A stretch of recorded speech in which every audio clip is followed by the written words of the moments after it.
පළවෙනි ජාතික නිදහස් ප්‍රමුණේ විශේෂ ආචාර්ය පුද කරන්න ඕන මේ රටේ විරෝධ රණවිරුවන්ට බෙදුම් වාදයේ පරාජයටපත් කිරීමේ ක්‍රියාවලිය තවදුරටත් සිද්ධ කරමින් ඉන්න මොහොතේ තමයි අතරම ඔය ඊනියා නායකයා කුමාරන් පත්මනාදන් අත්අඩංගුවට ගන්නේ.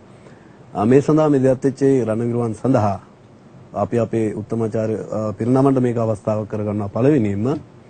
ඒ වගේම අපි විශේෂම කියන්න ඕන මගේ හිතවත් අකිල විරාජ් කාර්යවසම්කරු මන්තුමාට ජාතික නිදහස් ප්‍රමුණ විදියට අපි අද කියන දේ හැමම ජනතාන්ත්‍රික ප්‍රමුණ විදියට නියෝජනය කළා කිව්වා. 13 වෙනි ආණ්ඩුක්‍රම අවස්ථාව සංශෝධනය නැත්නම් 13 වෙනි ආණ්ඩුක්‍රම අවස්ථාවට අපි එදා තියෙන විරෝධය අදත් එහෙමමයි. ඒ කියන්නේ කිසිම දෙගිඩියාවක් නැහැ. අපේ රටේ 13 වෙනි ආණ්ඩුක්‍රම අවස්ථාවක් ගැන ආය මෙතනින් හට කතා කරන්න ඕනේ නැහැ කියන තැනක අපි ඉන්නේ. මොකද 21 වන සියවසේ අලුත් තත්ත්වයන් ගැන කතා කරලා රට අලුත් ප්‍රවේශයකට ගන්නවා මිසක් අර 1987 අපේ රටේ කිසිදු මිනිසෙක් බලාපොරොත්තු නැති විදිහට අහසින් කඩාපාත් වෙච්ච එක මේ ලාංකීය පොළොව මත කඩා වැටිච්ච එකක් ගැන නැවත කතා කරේ ඒක වටේ කරගෙනවට වඩා අපිට අලුතෙන් දේ කතා කරන්න තියෙනවා. ඒ නිසා තමයි පරණ මාතෘකාව කතා කරන්නේ නැත්තේ.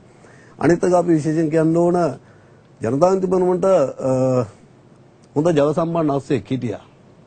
අද අස්සයා පැනලා ගිහිල්ලා ඉස්තාලේ වහගත්ත අස්සයා පැනලා ගියන් පස්සේ ඉතින් දැන් ඉස්තාලේ වහලා කියනවා මේක ඇතුලේ මාර ලස්සන අස්සෙක් හිටියා.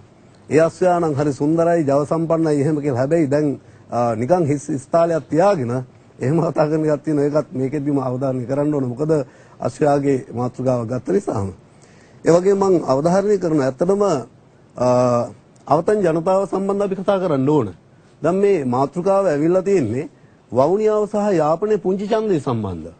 එතකොට මේ ඡන්දය තියෙන්නේ කිලිනොච්චි දිස්ත්‍රික්කේවත්, මේ ඡන්දය තියෙන්නේ මුලතිව් දිස්ත්‍රික්කේවත්, මේ ඡන්දය තියෙන්නේ ওই දිස්ත්‍රික්කය ඇතුළේ තියෙන සෙන්චෝලේ එහෙම නැත්නම් සහල් බඳුන කියලා අර පෞගී කාලේ නිදහස් කරගත්ත තැනකවත්, එහෙම නැත්නම් නන්දිකඩාල් කලපුව ප්‍රදේශවත් නෙවෙයි මේ මැතිවරණේ තියෙන්නේ. මේ පෞගී දිගින් දිගටම හොඳටම මේ රටේ සිවිල් පරිපාලනයේ ක්‍රියාත්මක වෙච්ච වවුනියා නගරේ යාපනයේ නගරේ මිනිත්තු දෙකයි. එතකොට මේ දෙකේ තමයි මේ ක්‍රියාත්මක වෙන්නේ. හින්දා අපි අවධාරණය කරන්න කැමැති ජනතාව කියන ආණ්ඩුව විදිහට පෙළගස්සගෙන ඉන්නවා. අවශ්‍යතාවයකින් පෙළගස්සගෙන ඒ අවශ්‍යතාවයකින් හැටියට තමයි වැඩ කරන්නේ. හින්දා ඒ නිදහස් කරගත්ත එහෙම නැත්නම් අවතන් වූ ජනතාව ඉන්න ඒ මෑත කාලේ නිදහස් කරගත්ත ප්‍රදේශවල ඒ මූලික අවශ්‍යතාවයන් සපුරාලීම සඳහා අවශ්‍ය යටිතල පහසුකම් වලට තමයි මූලිකත්වය දීලා තියෙන්නේ. ඒවට මැතිවරණ වලට ගිහිල්ලා නැහැ. ඒක ඒ අවධාරණය කරන්න ඕන. අනිත් එක ඇත්තටම මාතෘකාව මේ පුංචි ඡන්දය ගැන. ඉතින් කතා කරනවා අධ්‍යාපනයේ සෞඛ්‍ය මාර්ග ඉන්පස්සේ IMF එකේ ණය. ඒක අපි කියන්න කැමතියි. ඒවා ගැන කතා කරමු. වෙන මාතෘකාව අරගෙන. හැබැයි අපි එකක් කියන්න කැමතියි. විශේෂයෙන්ම අකිල විරාජ් කාර්යසංකර මන්තුමා 2001 2004 අතර කාලේ ඔබතුමන්ලගේ පාලනය තිබුණා.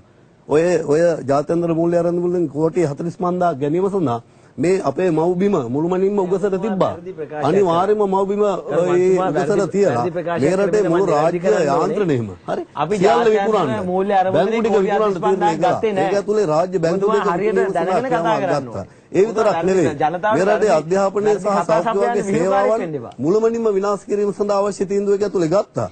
සරලව කියනවා නම් දේශීය ආදායම් දෙපාර්තමේන්තුව වෙන්න පුළුවන් මේ රටේ සුබ සාධන කප්පාදු මේ සියල්ලට එකඟ වුණා කෝටි 45000 සඳහා. සරලව කියනවා නම් මේක අපේ රට මුළු මනින්ම රාජ්‍ය යාන්ත්‍රණයේ දියක හැරෙන්නේ ක්‍රියාමාර්ගයකට එකඟ වෙලා තමයි ඒ ණය ගන්න ගියේ. එහෙනම් අපි අවධාරණය කරන්න කැමැති. අපේ පැත්තෙන් අපි කියනවා මැතිවරණ තියෙන්න ඕන, මැතිවරණ වලට බය වෙන්න ඕනේ නෑ. ජනතාවගේ මතයේ වරින් වර එළමෙන අවස්ථාවන් වලදී ප්‍රකාශයටපත් කරන්න අවස්ථාව තියෙන්න ඕන. ඒවා මේ මහජන නියෝජිත ආයතනවල ඒ මොහොතේ පිළිබිඹු වෙන්න ඕන. ඒක අපි අපේ මතය